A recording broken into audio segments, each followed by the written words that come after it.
I think the last time we talked, the question was, how do we get these guys to take the energy that we started the last game with and extend that beyond the first half? And I thought we did that for the most part and put ourselves in a position where it wasn't about competitiveness, it was more about making basketball plays to position yourself to put enough game pressure and try to win the game.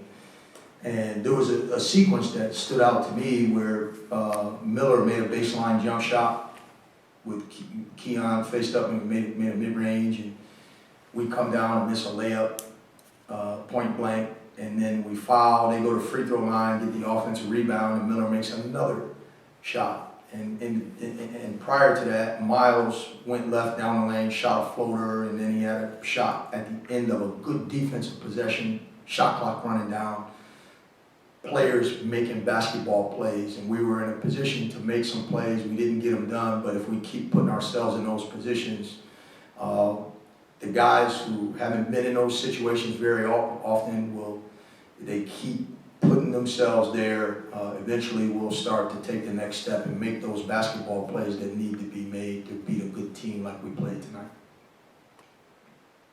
Obviously, Zach and Zerk, your two leading scorers, had a lot of volume shots tonight. Overall, what did you think of their performances and their shot selection that led to those numbers?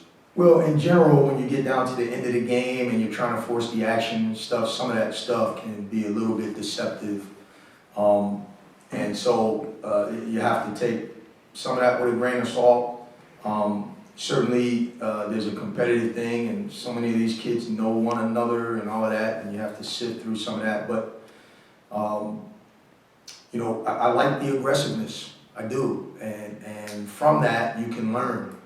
But I'd rather those guys be a little more aggressive and try to get them through teaching to make better decisions and involve their guys, but at the same time, the spirit of being in attack mode is not something that I discourage. So sometimes some bad decisions come with that as we grow, but those two guys are guys that they'll learn that sweet spot to find that balance between being aggressive and involving their teammates. And we keep, again, putting ourselves in a position like we did tonight. I want that to be the talking point instead of, we gotta fight it. Like the more time you spend trying to get them to compete, the less time you're working on basketball. And so I thought we showed some growth today. Rob, you like this kind of game? A game against a cross-city rival or whatever? Oh yeah, I love that. It's been a part of my career since I was a player in college. In Buffalo, New York, way back when, even before I played, the little three became the little four or big four, whatever we call it in Buffalo. And then I played in the Atlantic 10, in the Big Five in Philly, and then, and even as recently as being at Georgia State, we had a 3-year deal with Georgia Tech, and it was good for the community. And I think this is a good game, and there's so much good basketball in Texas, and so we've tried to involve ourselves in games like this in Texas A&M, and I think it's a good frame of reference for what we're trying to do.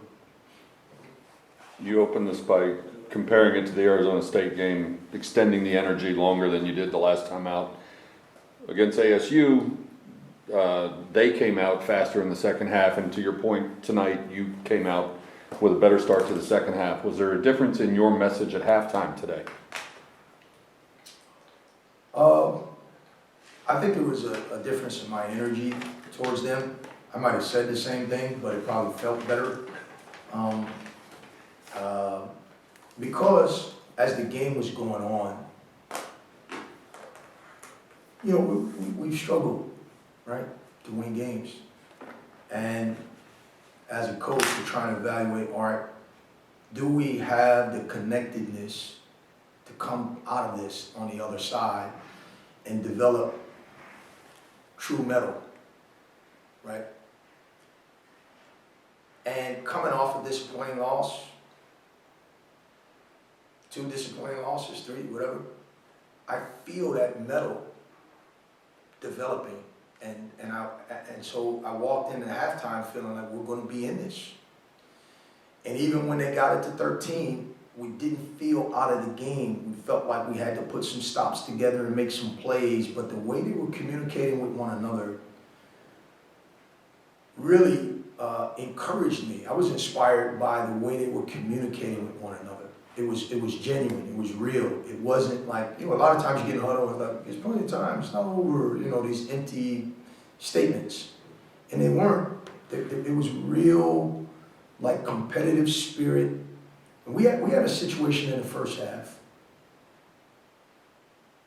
that there was such a great example of growth because one of our emotional guys said something to another one of our emotional guys, and it was an initial emotional reaction that doesn't generally reconcile itself very quickly.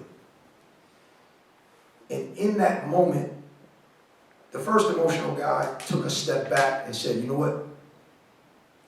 I'm gonna handle this different. And then went over to the other guy and said, you're right. And it was unsolicited, it was unprovoked from us. And I know it's a small thing, but we've been in some emotional, frustrating situations. And those things can either mount and fester and turn into something poisonous, or it could be an opportunity for growth with a team that hasn't been through these situations before. And that's how I felt at halftime, and that's how I feel now.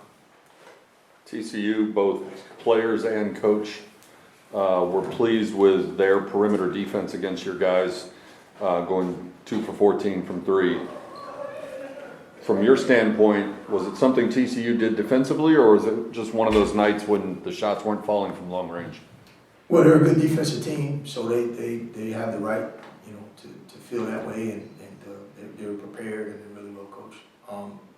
So I'm sure there's something that they were doing that contributed to that, because we didn't have, of the 14 threes we took, we didn't have a lot of just easy looks, but we did miss some open ones. And there was a couple that were as a result of a great pass from Sam in the first half, and then a great pass from F.A. across court to Zach near the end of the first half that Zach would generally make. So, and we shot 50% in the second half, with several missed layups. So if not for some bunnies around the rim that we missed, maybe we shoot 55-60% in the second half with 1 for 7 shooting from 3. So it came down to some basketball stuff, and they made better basketball plays in the game. A good team with some veteran players that have been together, and they got some continuity, and they played better basketball in the second half. One of the guys who looked pretty active coming off the bench, Keon Ambrose Hilton, had a couple of back-to-back little baby hooks. I don't remember his exact numbers. And then obviously F.A. also had a double-double. What did you think of those two guys inside? Well, I think more important than the 4 points that you're referring to with Keon, he had a couple key rebounds, he had a block shot, but the 16 minutes does more for our team.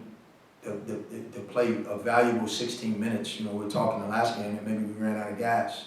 In the first half, Ricardo, Jefferson, Emery, Mo, and Keon all came in the game, and there wasn't a drop-off.